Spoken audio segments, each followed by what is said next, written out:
एक बहुत बड़ा सवाल जो सुबह नाश्ते के बाद हर घर में पूछा जाता है। बहू सास से पूछ रही होती है, बेटी माँ से पूछ रही होती है, बहनें आपस में डिस्कस कर रही होती हैं कि आज क्या पकाया जाए। जी अस्सलाम वालेकुम, मैं हूँ एनी जब्बार, आप देख रहे हैं सिंपल लाइफ सॉल्यूशन। तो बहुत मुश्किल सवाल होता है ये, और इसके लिए हमें काफ़ी सोच विचार भी करनी पड़ती है। लेकिन अगर हम थोड़ी अक्लमंदी से काम ले लें तो हमारा ये सवाल निहायत आसान हो जाएगा, बल्कि हमारे पूरे वीक का मसला हल हो जाएगा। वो इस तरीके से कि हम मेन्यू प्लान करें। जी, weekly menu planning. Weekly menu planning में शामिल हो गए वो तमाम खाने जो आपने पूरे हफ्ते बनाने हैं। इससे आपको ये फ़ायदा होगा कि आपको रोज़ाना ये मुश्किल तरीन सवाल हल नहीं करना पड़ेगा, जिसमें अक्सर औकात तो 2-2 घंटे सर्फ हो जाते हैं ये पूछने में कि क्या बनाया जाए, और क्या बनाने के बाद उन तमाम अशिया को देखना कि घर में मौजूद है या नहीं है, और अगर मौजूद हैं तो वेल एंड गुड, और अगर नहीं है तो एक और शामत के अब बनाने के बाद से पहले लाने की फटीक हो जाती है। और इन तमाम मुश्किलात से, इन तमाम परेशानियों से बचा जा सकता है वो इस तरीके से कि मेन्यू प्लान करें। वीक में एक दिन बैठें, तमाम फैमिली मेम्बर चाय पर बैठे हों, छुट्टी का दिन हो, एक ही दिन वीकली मेन्यू प्लानिंग कर लें कि किसने क्या क्या खाना है, किसको क्या क्या पसंद है, और तमाम पसंद और खाने जब पता चल जाए तो उन्हें डे बाय डे आप डिसाइड कर लें कि आपने किस तरीके से पकाना है और कौन सी चीज़ किस तरीके से रखनी है। मुझे आज तक ये मसला कभी भी नहीं हुआ। मेरी शादी को 21 साल हो गए हैं, मुझे आज तक ये मसला नहीं हुआ, क्योंकि मैं शुरू से ही मील प्लानिंग पर यकीन रखती हूँ। मील प्लानिंग वीकली नहीं भी करती थी शुरू में, तो मैं एक दिन पहले माइंड बना लेती थी कि मैंने क्या बनाना है। तो इस लिहाज से मैं काफ़ी गुड लक रही हूँ कि मुझे ये वाली प्रॉब्लम्स नहीं आती थी, क्योंकि शादी से पहले भी घरदारी अम्मी ने बड़ी अच्छी तरीके से सिखा दी थी।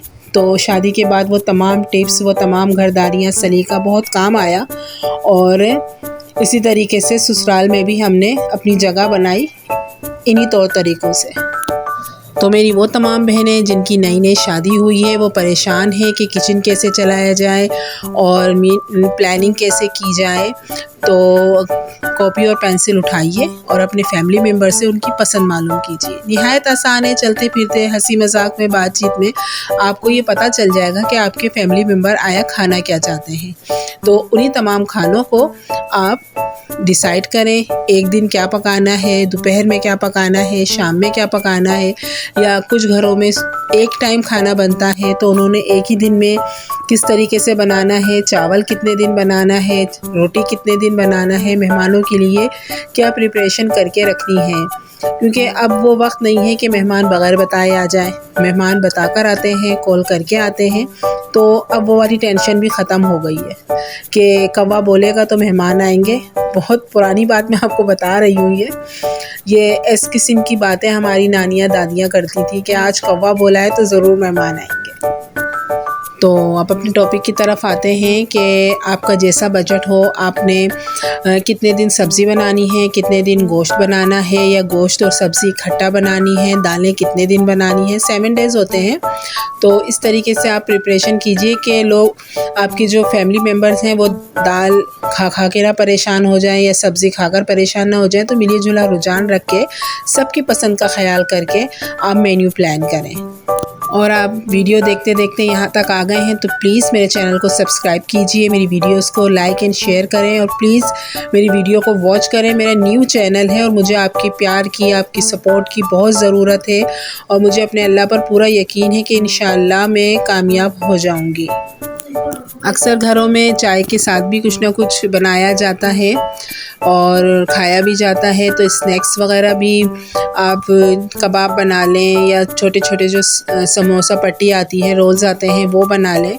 वैसे तो अब रमज़ान करीम बहुत करीब है, उसकी प्रिपरेशन भी हर जगह जारी और सारी है। लेकिन मेरा आज जो मुझे किसी ने कहा था कि इस पर वीडियो बनाई जाए कि खाने में क्या पकाया जाए और किस तरीके से हम प्लानिंग करें, तो इसका बेहतरीन हल यही है कि आपके घर में जो खाया जाता है सबसे पहले आप उसे कॉपी पर लिख लें और उसके बाद आप डिसाइड कर लें। इसी तरीके से आप 4 वीक का मेन्यू बना लें, चाहे इकट्ठा एक साथ बना लें आप, और फिर उसके अकॉर्डिंग आप तमाम सामान लेकर आएँ। कौन से मसाला जात कम है, कौन सी चीज़ें नहीं है घर के अंदर, जो आप वीकली ग्रोसरी करेंगी उसके अंदर सब कुछ शामिल होना चाहिए। और वीकली ग्रोसरी में एक फ़ायदा होता है कि सामान उतना ही आता है जितनी ज़रूरत होती है।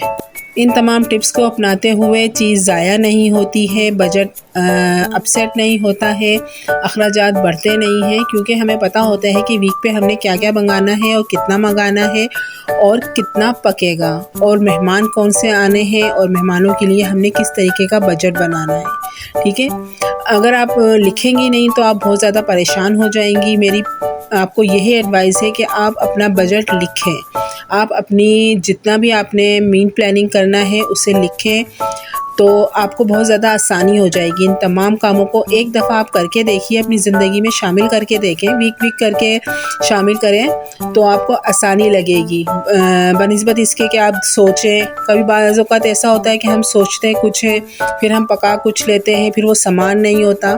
तो इन तमाम झंझटों से बचने के लिए सबसे बेहतरीन तरीका ये है कि मील प्लानिंग करके रखें और उन तमाम अशिया को काम में लाइए। चलिए इतना ही, अल्लाह हाफ़िज़।